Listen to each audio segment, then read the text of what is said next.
Some international law scholars have, in seriousness, complained that wrapping enemy detainees in Israeli flags is a form of torture, or at least inhuman and degrading treatment. I mean, these detainees must be real self-hating Jews. So, what about feeding them latkes?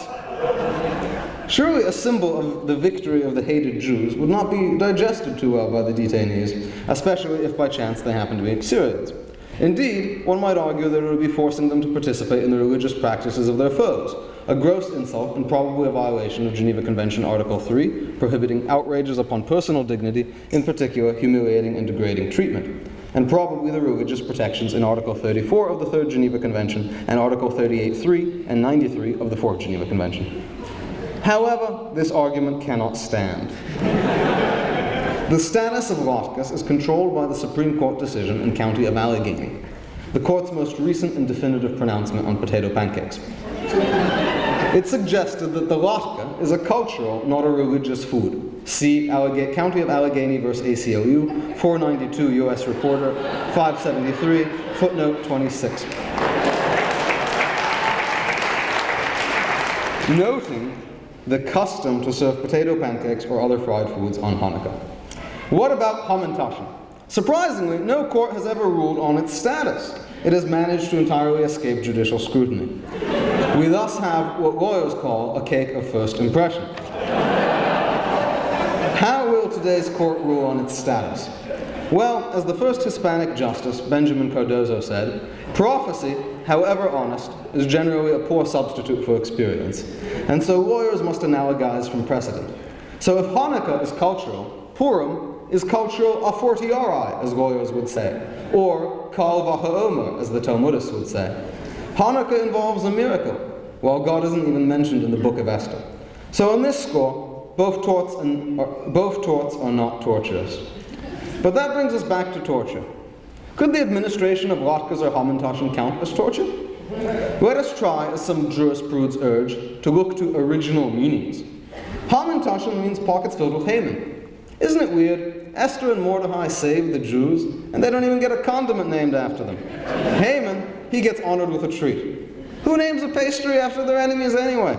Today we'd surely call it a freedom taschen, or liberty triangles.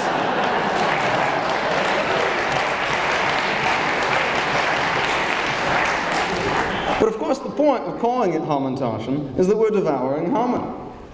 While the latke is a reminder of the Jews' victory, the Hamantaschen is a reminder of their enemies' defeat. Imagine feeding that to a detainee. The message it sends: we eat our enemies. Last guy who messed with us swung from a tree. So Hamantaschen, from an originalist perspective, is a threat, an implicit threat. And threatening to kill detainees is clearly prohibited by both Geneva Conventions and even US interpretations of them, even if one's kidding.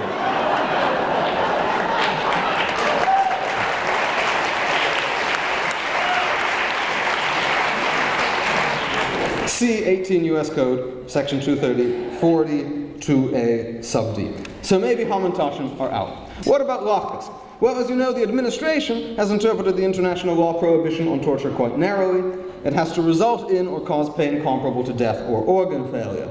So, latkes can sure cause organ failure through the method of arterial congestion.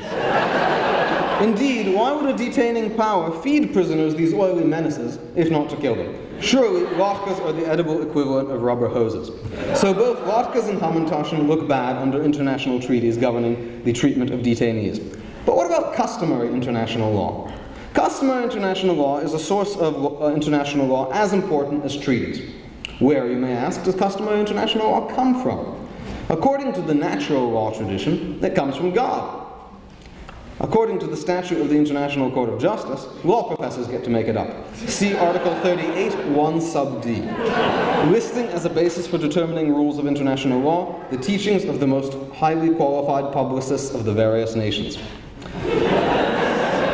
This is really a nice perk of the job. It's like getting to write the exam before you take it. So, let's proceed.